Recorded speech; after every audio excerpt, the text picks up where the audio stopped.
Everybody, my name is Shantasia Wardlaw. I'm 24 years old and I had bariatric surgery March 5th, 2018. So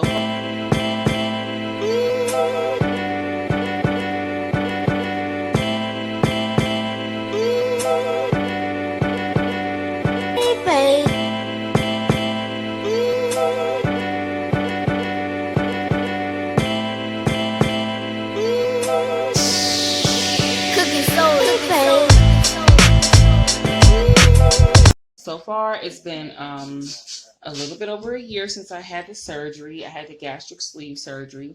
Dr. Stephen Hendricks, a bariatric DMC doctor that's based out of Southfield on Inkster Road, did my surgery. He's a really, really good doctor. If anybody's considering having bariatric surgery, I would definitely refer you to him. Like a really good doctor, very precise and careful.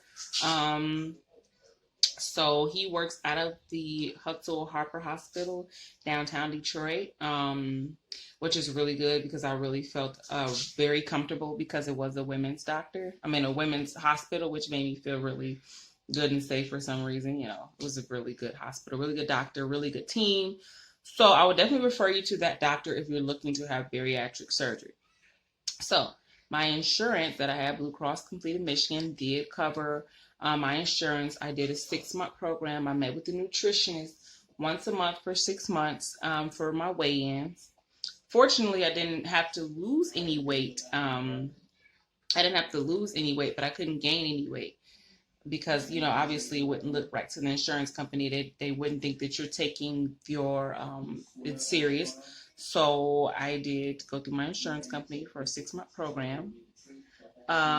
So the first, I weighed my starting weight was 300 pounds. As of today, I weigh 158.4, which is, I believe, like a total of like 141.6 pounds, if I'm not mistaken. And it's just a little bit over a year. So the first 6 months when I was doing before I started, I did lose like 40 pounds by myself. So I would say like the surgery helped me lose 101 pounds in about 8 months. So, no, I'm sorry. So I lost 40 pounds on myself 6 months before I had the surgery. And after I had the surgery, I lost an additional 101 pounds, right?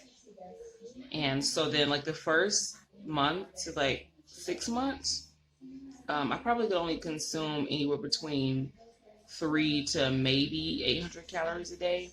I know the first month to the third month, I was consuming basically liquids.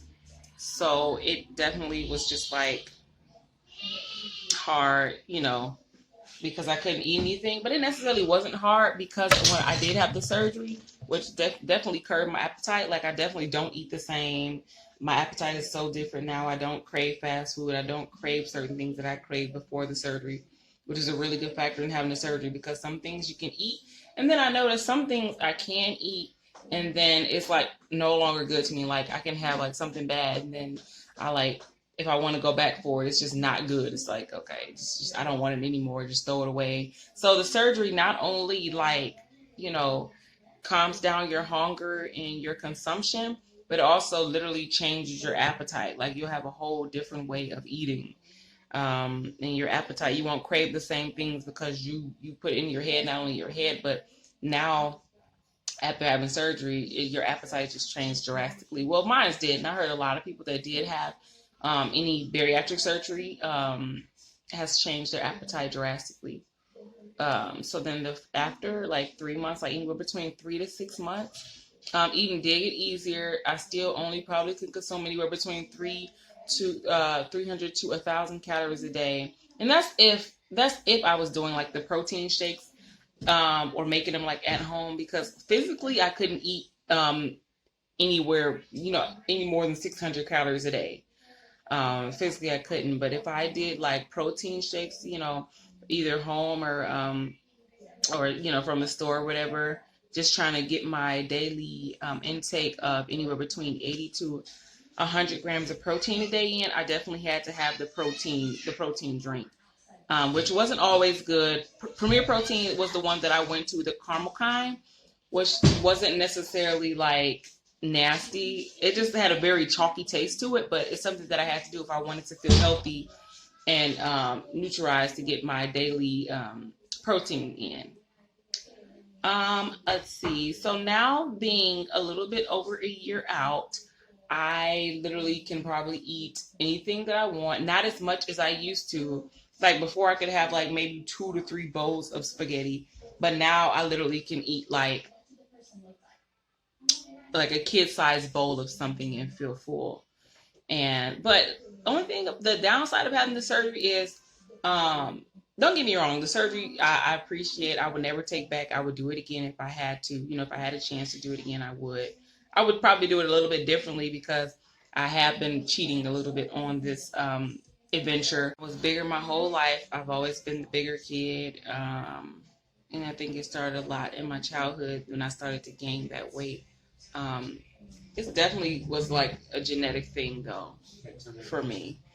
It's a genetic thing for me. My dad's heavier. My mom, she lost a lot of weight now, but she was, always, heavier, a thicker woman. So it's definitely genetics, my weight. So now, being that I am a little bit over a year out, I don't eat any bread, and it's literally because of personal reasons. Like I think, because I still eat chips, and I think chips, like a small bag of chips, have about 16 grams of carbs in it, and I think a slice of bread also has 16 grams of carbs. And I think it's more of a mental thing with me. Body dysmorphia is real because I think that if I consume a piece of bread, that's how I'm going to gain, the weight back. So it's definitely a mental game. This whole thing is, obviously a mental game. Pasta, I just eat like 100% vegetable pasta. I don't eat, noodle pasta, spaghetti pasta, or angel hair. I don't consume any of those things just for personal reasons. It's literally empty calories, and it don't get me full. I have to eat a bunch of it if I'm gonna, eat, and I don't want to over consume the amount of carbs I'm supposed to eat a day because you'll rack up the carbs quick with the pastas and things. So I don't want to do that. Um, the fried, I don't necessarily do fried. I don't eat pork. I try not to eat red meat. Sometimes I'll eat pork because I'll take that back. Because some mornings I'll have bacon. I try to, supplement for turkey bacon, but sometimes I just want that old bacon taste. So I will, pork. Sometimes I will consume, that. But as far as fried chicken, fried anything, I try to just do like the air fryer, or I try to bake it or grill it. Because obviously what makes the food fattening and, calories higher is obviously the grease and the flour. So I try to stay away from those things. Um, so right now, like I said, it's definitely difficult. Exercise for me, maybe 4 times a week for about 20 minutes a day. I don't necessarily like exercising, but it definitely helps, as far as like my metabolism, it helps boost my metabolism and keep me feeling a little healthier. And, been toning up a lot. It obviously, exercising help tone. And since I did lose, a little bit over 140 pounds, I definitely have to work out in order to tone that weight, and obviously to maintain, you have to exercise. Some kind of exercise, in your life should be in your plans if you're trying to maintain your weight or even lose. Um, I try to drink 50 to 64 ounces of water per day. I'm guessing, I think that's between 6 to 8 glasses of water a day. Which, I try to do, but like right now I'm drinking, I do like the Hawaiian Punch singles or the Crystal Light singles, which definitely help, suppress my cravings for juice, because obviously juice and soda and things are full of carbs and sugar. I try to stay away from those and drink like the 5 to 10 calorie packs, the singles, just to stay, obviously you can, if you insert your soda and juice in your day, you can rack up the calories fast too. Because I think like 1 can of soda has like anywhere between 150 calories and like 46 carbs and like 46 grams of sugar, something crazy, something that you should stay away from if you're trying to maintain or lose weight. But however, if you do decide to incorporate that back in your diet, just minimize it to maybe a couple times a week versus every day or every other day, as much as you used to. The point of the surgery, of any bariatric surgery, is to not deprive yourself, but just to eat, just to consume a little bit less, because a lot of our problems after bariatric surgery was overeating, overindulging. But when you tell yourself that I can literally eat this much instead of this much, you mentally tell yourself that and you put that on your plate, you won't be so tempted to overeat. And that's a lot of our problems, and a lot of it is mental, because even with the surgery, even though my stomach is smaller, my mind still tells me sometimes that I should eat what I like and I should consume this amount, and it's okay to eat this and it's okay to eat that much ice cream. So I would definitely say that counseling should definitely be, if you were like overeating because of personal reasons or emotionally eating, I would definitely consider going to talk to a therapist or a counselor or somebody that can help you, or find like activities that can keep your mind distracted from the situation, so that you won't go back to overeating or overindulging, because that is literally a thing with me till this day. I'll get stressed out and I'll pick that bag of chips up to the family size bag of chips, and I'll eat the whole thing in less than a day. And you can do that, especially being a year out of surgery. You can overconsume, overindulge for sure. That is facts because I definitely do. I would eat 80 to 100 grams of protein a day. Being a year out, like before, like the first like 8 months, I couldn't necessarily consume 80 to 100 grams of protein per day. It was literally almost impossible for me because I got full so fast. But now being a year out, I can eat pretty much anything. So I definitely try to go for the protein first on the plate. Like if I have wings and a potato and broccoli on my plate, I'll go for the wings first, which is the protein, and then I'll go for the vegetable, and then I'll go to the starch. I'll go to the carbs, because that's the last thing you want to eat if you're not full. You want to stay away from it, but if you're still hungry, it's okay to eat some of it. I'm not going to say like don't eat any of it, because I definitely eat potatoes and potato chips every now and again, and I'm still maintaining my weight at 158.4.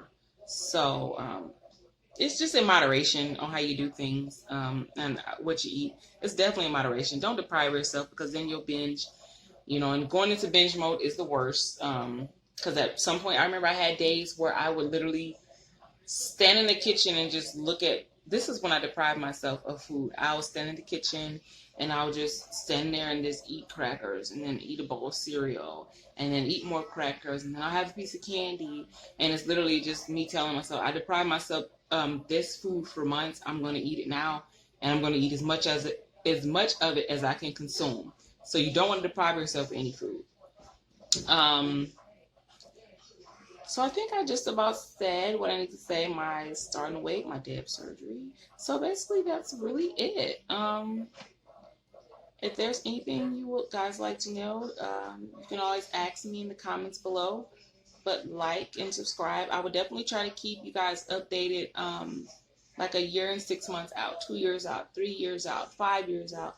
Because a lot of people, they make their videos and they literally, you'll give it like a year or two, and then they'll, just stop leaving us updates, and we just, leave us unknown. I know people like myself would like to know how the surgery's working for people 5 years out, 10 years out. So I hope you liked this video, and I enjoyed recording it for you guys. Thank you so much. Thank you so much. Make sure you like, comment, and subscribe.